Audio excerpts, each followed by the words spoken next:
최근 저희 채널에 찾아오신 60대 김 어르신 사연입니다. 저는 당뇨병 환자입니다. 밥만 먹으면 갑자기 어지럽고 손발에 땀이 나는데 검사해보면 혈당이 350까지 치솟습니다. 식후에 이렇게 혈당이 요동치니까 불안해서 뭘 먹을 수가 없습니다. 의사 선생님은 이대로 두면 심장병이나 뇌졸중이 올 수 있다고 하더군요. 제가 건강하게 100세를 살 수 있을까요? 여러분도 식사 후 급격한 피로감이나 졸림, 공복 혈당은 괜찮은데 당화혈색소가 높은 이유 때문에 고민이신가요? 이 모든 증상의 범인은 바로 혈당 스파이크입니다. 혈당 스파이크는 혈관을 공격하는 침묵의 암살자이며 당뇨뿐 아니라 고혈압과 고지혈증까지 유발해 3대 만성질환의 도화선이 됩니다. 오늘 끝까지 보시면 혈당 스파이크를 잡고 혈당을 350에서 100으로 정상화시킨 실제 회복 사례와 함께 공신력 있는 의학기관이 권고하는 해결책을 찾으실 것입니다. 구독과 알림 설정을 해두시면 매주 업데이트되는 검증된 무병장수 건강정보를 가장 먼저 받아보실 수 있습니다. 혈당 스파이크는 우리 몸을 어떻게 무너뜨릴까요?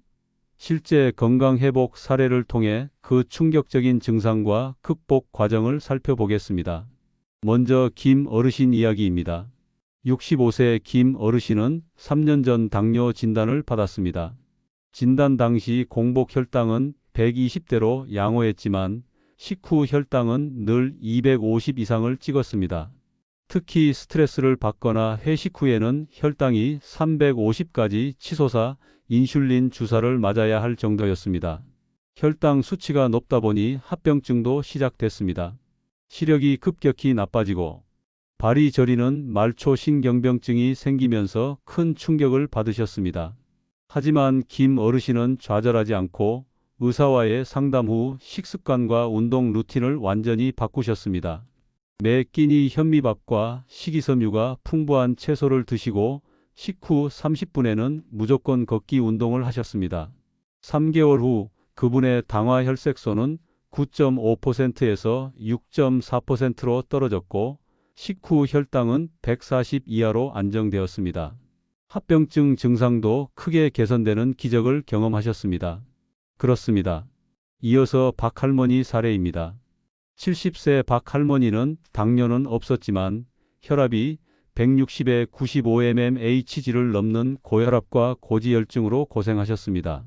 약을 드셔도 혈압이 잘 떨어지지 않았는데 알고 보니 식사 후에 급격한 혈당 변화, 즉 혈당 스파이크가 문제였습니다.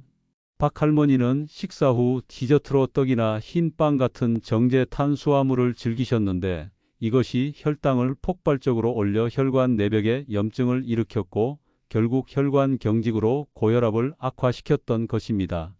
박할머니는 담당 의사의 조언대로 식사 순서를 채소, 단백질, 탄수화물로 바꾸고 아침 식사 30분 전에는 간단한 스트레칭을 시작하셨습니다. 6개월 후 박할머니의 혈압은 125에 80mmHg로 안정되었고 고지혈증 수치도 정상 범위로 들어왔습니다. 혈관 건강을 되찾은 것입니다. 마지막으로 이 선생님 경험입니다. 58세 이 선생님은 젊은 나이에 발생한 청년 당뇨병으로 고통받았습니다. 잦은 야근과 폭식 그리고 캔커피나 가당 음료 섭취가 일상이었습니다. 이 선생님의 당뇨는 유전적 요인보다 후천적인 나쁜 생활 습관이 결정적이었습니다. 당뇨 약물 치료 중에도 혈당 조절이 쉽지 않았는데 핵심은 비활동성이었습니다. 퇴근 후 소파에 누워있는 시간이 길어지면서 인슐린 저항성이 더욱 커졌던 것입니다. 이 선생님은 약물 치료와 병행하여 일주일에 3회 이상 근력 운동과 유산소 운동을 병행하셨습니다. 운동을 통해 체중이 7kg 감량되자 인슐린 저항성이 극적으로 개선되었습니다. 지금은 약물 용량도 절반으로 줄이고 활기찬 생활을 하고 계십니다. 왜 나이 들수록 이런 혈당 스파이크라는 병이 생기고 이것이 고혈압까지 유발하여 우리를 위협하는 것일까요? 복잡한 의학 용어를 생활 속 비유로 쉽게 설명해 드리겠습니다. 혈당 스파이크는 식사 후 혈당이 급격히 솟았다가 빠르게 떨어지는 현상을 말합니다. 건강한 사람의 혈당은 식후 140mgdl을 넘지 않지만 당뇨병 환자는 200mgdl을 넘어서는 경우가 많습니다.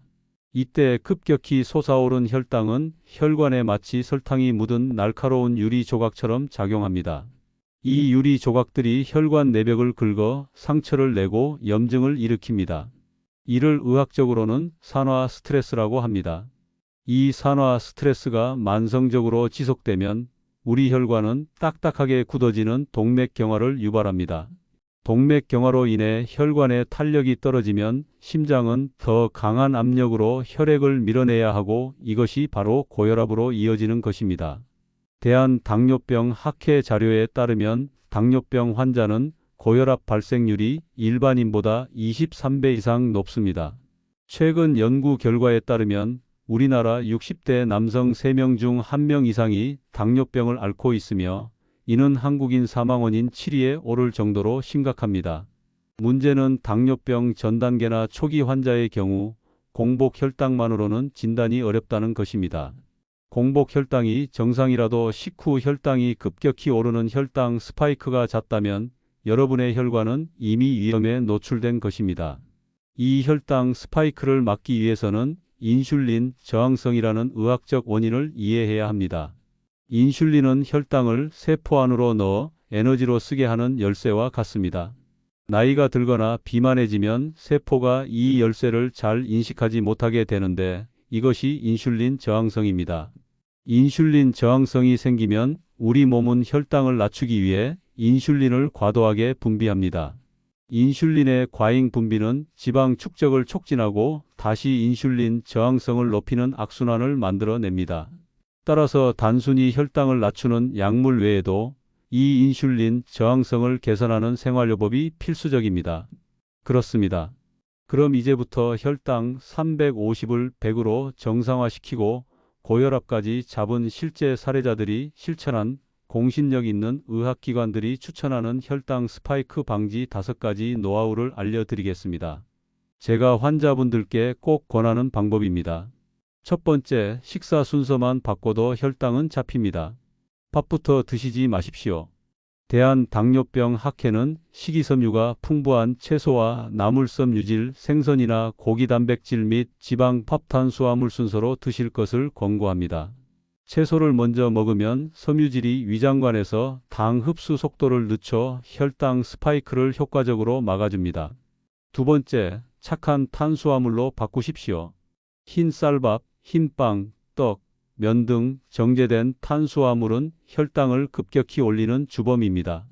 이 선생님처럼 통곡물, 현미밥, 통밀빵 등 식이섬유가 풍부한 착한 탄수화물로 대체하십시오. 탄수화물 섭취 비율은 총 칼로리의 50 내지 60% 이내로 유지하는 것이 좋습니다. 세 번째, 식후 30분 운동은 약보다 효과적입니다. 식사 직후 혈당이 가장 높을 때 걷기나 가벼운 스트레칭 같은 중등도 강도의 유산소 운동을 2~30분 실천하십시오. 이는 혈액 속 포도당을 세포로 빠르게 끌어당겨 혈당 스파이크를 막아주는 가장 강력한 방법입니다. 일주일에 150분 이상, 최소 3일 이상 실천하는 것이 좋습니다. 네 번째, 근육을 키워 인슐린 저항성을 깨세요. 김 어르신처럼 60대 시니어에게는 저항 운동 근력 운동이 필수입니다. 근육은 혈당을 흡수하는 가장 큰 창고 역할을 합니다. 덤벨, 아령 없이도 벽 밀기, 의자에 앉았다 일어서기 등 맨몸 운동을 일주일에 2회 이상 병행하십시오.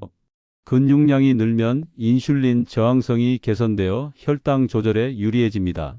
다섯 번째, 저혈당 위험을 항상 염두에 두십시오. 혈당 조절에만 집중하다가 저혈당에 빠지는 경우가 있습니다. 공복 혈당 70mgdl 미만은 저혈당입니다.